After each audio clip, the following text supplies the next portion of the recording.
Well, welcome back. With just 4 months until the first 2024 GOP presidential debate, another candidate entering the race. Former Arkansas governor, congressman, and former director of U.S. Drug Enforcement Administration, Asa Hutchinson, declaring he will run for president.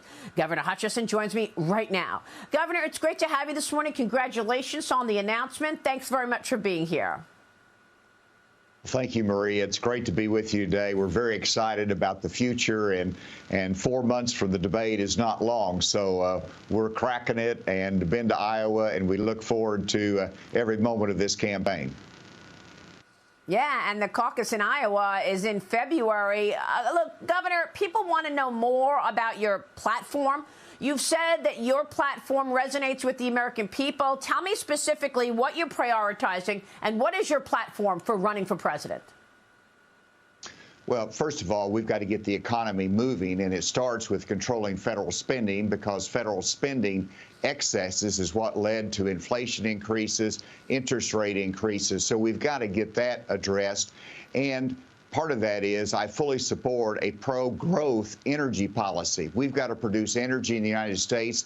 We don't want the U.S. or our allies having to go to Saudi Arabia or Venezuela for assistance. We've got to do that. We've got to control the border. That brings my experience in as head of the DEA, understanding the fentanyl crisis and what that means to hundreds of thousands that are dying in the United States. And so these are issues that have to be addressed. And yes, we have to push back on a left-leaning social policy that is being driven out of Washington, D.C. These are policy changes that need to be made. I'll be announcing April 26 in Bentonville a more complete platform, but those are specific policy changes that has to be addressed that I support. So tell us about running DEA. Asa Hutchinson, you have terrific experience in terms of the Drug Enforcement Agency, and we are probably at the worst position that we've been in a long time in terms of the fentanyl and the illicit drugs coming into this country. What happened? What's behind all of these drugs coming in? Well, first of all, we don't have control of the border. The border is loose. It is open. And part of it is that we haven't concentrated our efforts in the right policies. But secondly, the cartels in Mexico are controlling that border. We've got to put economic pressure on Mexico to partner with us to go after the cartels. When I was head of the DEA, we did that successfully. And now you've got the added agreement challenge of China bringing in the fentanyl precursors into Mexico. So we've got to work both sides of it. And whenever you look at the open border, it impacts us in fentanyl, but the other drugs that are coming in. And sure, we've got to do more in the United States to reduce the demand, but it's a balanced approach. And it also has to involve our control of the border. And not only at DEA, but while I was at Homeland Security, we had to focus on that. We didn't get it perfect, but let me tell you, it's a lot better than the open policy that we've seen from President Biden. Yeah, very important commentary there on what you've seen at the border, what you've seen at the DEA. I want to now zero in on the economy and what really you would do. Gasoline prices are up again throughout the country. The national average now nearing $3.60 a gallon. We hear from Fox Business's Jeff Flock, who was just with us, that in some states the price is already above $4.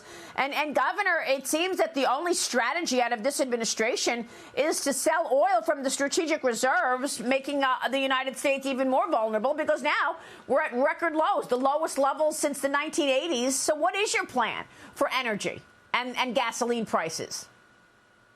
It is produce, produce, produce. And the challenge is for our energy producers that has to spend hundreds of millions of dollars to invest in production. Why would they do it when you've got an inconsistent energy policy coming out of Washington, D.C.? This administration went all green, and then they're trying to shape it back, but it's too late.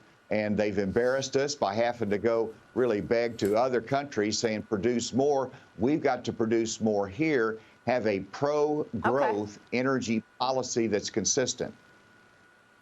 Well, that all sounds very strong in terms of what you can do for the economy that is slowing. But now I want to get your take on corruption, because one of the allures of President Donald Trump, based on what his supporters always say, is the way he took on corruption in Washington. Now, you're saying that the former president should step out because of this indictment. What are you going to do about the fact that we keep seeing lie after lie from critics of Trump, beginning with the Russia collusion lie that went viral across the world, an impeachment that happened twice, now this indictment from the Manhattan DA's office, which a lot of people are saying reeks of political persecution? How are you going to take on the deep state and the corruption that is in plain sight in Washington, Governor? Well, great question, Maria. And the challenge that we face is that you've got a DA out of Manhattan, one of the challenges, that filed an indictment that I would have never brought when I was United States Attorney. Now, he's a district attorney, but I waited for the facts. He brought it out. It doesn't, it's not sufficient.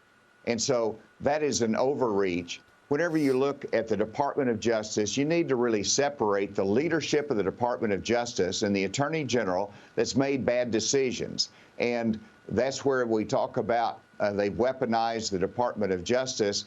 It's not exclusively the FBI. It needs to be reformed, but you can't defund the FBI. You know, the idea that former President Trump presented that somehow we ought to defund the FBI is ludicrous whenever you look at an FBI that is fighting terrorism. We want to keep funding them. We just have to reform the Department of Justice. But it's broader than that. We need to get a handle on the entire bureaucracy of the federal government. While I was governor, we reduced state employees by 3,000. That's a reduction of government. We have to have that approach in Washington as well. Balance the budget. Okay. Let's constrain the growth of the government, and that will help us economically as well. So are you going to weed out all the political hacks? Are you going to reform the leadership at the FBI? Are you going to fire Christopher Wray? Well, you've got to reform it, and I'm going to have more to say about that whenever I give my formal announcement April 26th. So stay tuned on that. But the FBI is a historic institution. They need to focus, be more focused and more accountable, and that's the plan that I'll present. All right, Governor, we'll be watching your plan. Great interview. We appreciate your time this morning. Thank you, sir.